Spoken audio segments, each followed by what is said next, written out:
Top quality और consistent performance के लिए सिर्फ सिल्वर पंप नाम याद रखना।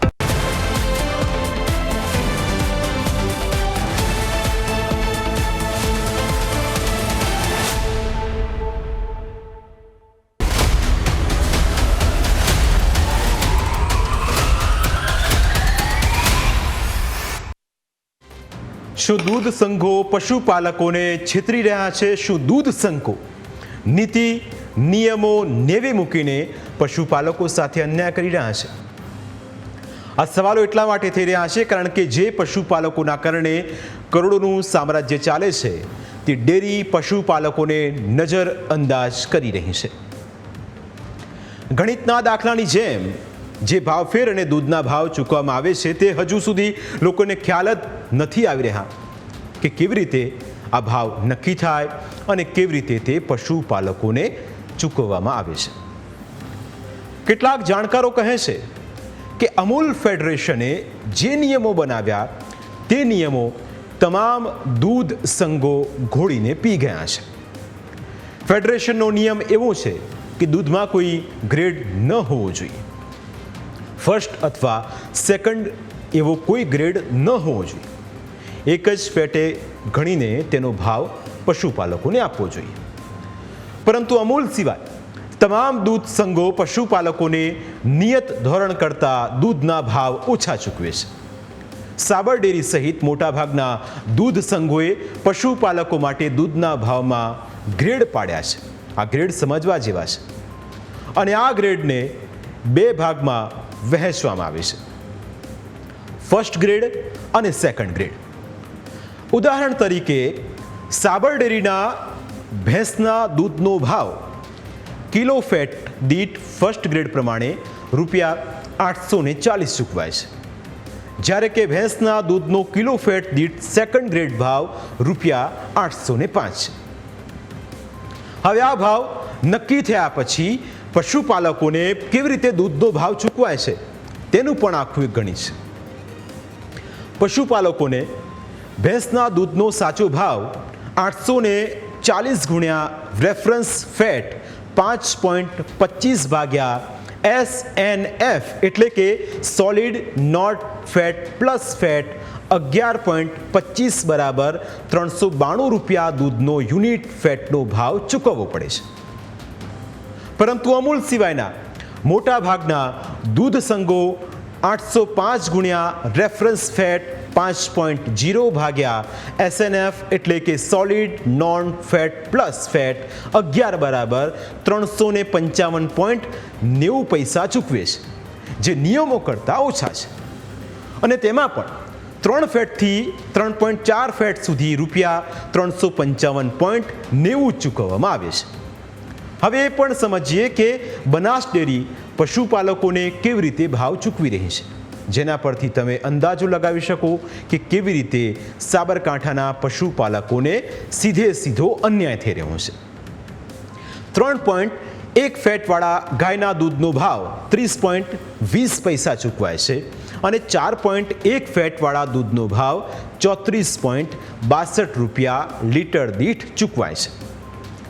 તેવી જ રીતે 5.1 ફેટના ભેંસના દૂધનો ભાવ 39.76 અને 6.1 ફેટવાળા દૂધનો ભાવ 49.70 લીટર ચૂકવાય છે. આમ પશુપાલકોને ભેંસના દૂધના ભાવમાં ₹35 ઓછા ચૂકવાય છે અને ગાયના દૂધના ભાવમાં ₹10 ઓછા ચૂકવાય છે.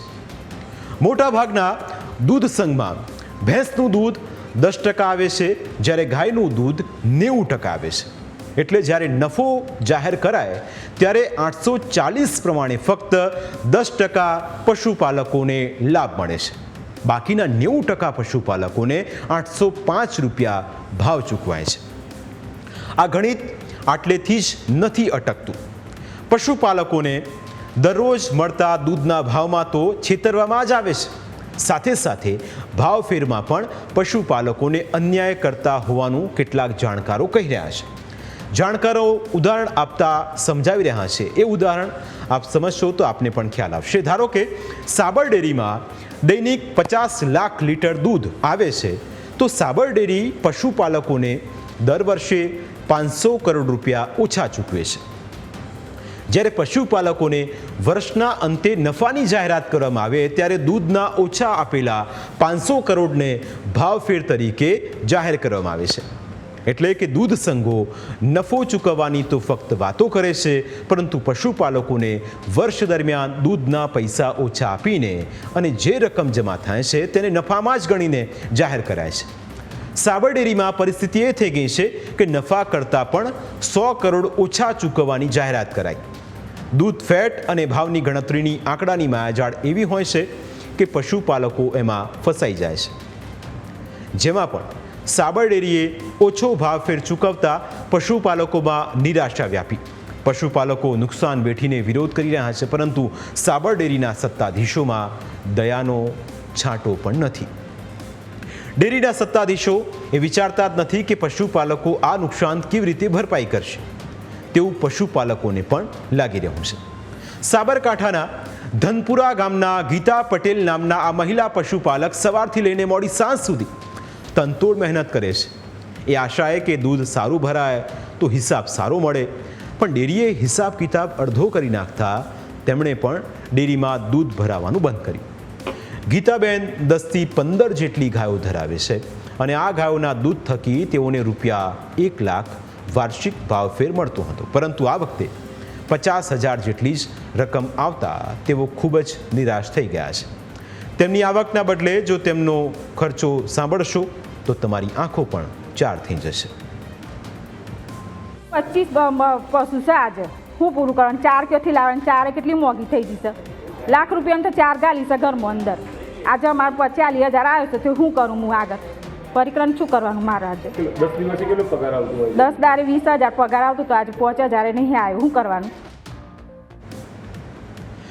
ગીતાબેન જ નહીં, બીજા પણ એવા પશુપાલકો છે જે તનતોડ મહેનત કરે છે, પરંતુ તેમને જે નફાની આશા હતી તે નફો મળ્યો નથી અને એટલે જ તેઓ હવે નિરાશ થઈ ગયા છે. ખાસ કરીને નાના પશુપાલકોને ખૂબ જ મુશ્કેલીનો સામનો કરવો પડી રહ્યો છે. ધનપુરા ગામના સુનિલ પટેલ નામના પશુપાલક 10 દિવસે થતા સ્થાનિક મંડળીના હિસાબમાં 20,000 જેટલી આવક મેળવે છે અને વાર્ષિક ભાવફેર 2 લાખ જેટલો મેળવે છે, જેમાંથી પરિવારનું ગુજરાન ચલાવવાનું હોય છે, ઉપરાંત પશુપાલન અને ખેતીના ખર્ચા કાઢવાનો હોય છે. તેમનું કહેવું છે કે ખર્ચા એટલા બધા વધી ગયા છે કે હવે પશુપાલનમાંથી નફો કેવી રીતે મેળવવો તે પણ એક સૌથી મોટો પ્રશ્ન છે. અત્યારે સાબરડોનમાં ભાવ વધારી દીધા, પછી દૂધમાંથી લોકોને ચલાવવાનું હોય. અત્યારે સરેરાશ મારે પેલી દર વર્ષે ₹2 લાખ ભાવ ધરાવતો હતો, તારે અત્યારે ₹60,000 આવે. એ શું કરવાનું? અત્યારે મારા 20 ગાયોનો તબેલો છે, તેમાંથી અત્યારે એક દિવસનું હુસેલ ગણવા જઈએ તો એક દિવસનું હુસેલ ઢોરો ₹500 થી ₹600 ખાઈ જાય છે. પછી સાબરડોનની સરેરાશ એક બોરી હોય તો પોકત અત્યારે ક્યાંથી લાવી? પશુપાલકો નિરાશ છે, કારણ કે ના તેમને યોગ્ય ભાવ મળે છે, ના ડેરી તરફથી ન્યાય મળે છે. જો આગામી પશુપાલકોના હિતમાં જલ્દી કોઈ નિર્ણય લેવામાં નહીં આવે તો તેમને વધારે નુકસાન સહન કરવું પડશે. સાબર ડેરીને પણ નુકસાન સહન કરવું પડશે. આશા રાખીએ કે પશુપાલકોના હિતમાં જલ્દી જ કોઈ સારા સમાચાર પણ આવે અને સાબર ડેરી પશુપાલકોના હિતમાં કોઈ સારો નિર્ણય લે. અમારી વિશેષ રજૂઆતમાં આજે બસ આટલું જ. ફરી મળીશું આપને સ્પર્શતા મુદ્દા સાથે. ત્યાં સુધી રજા આપશો. નમસ્કાર.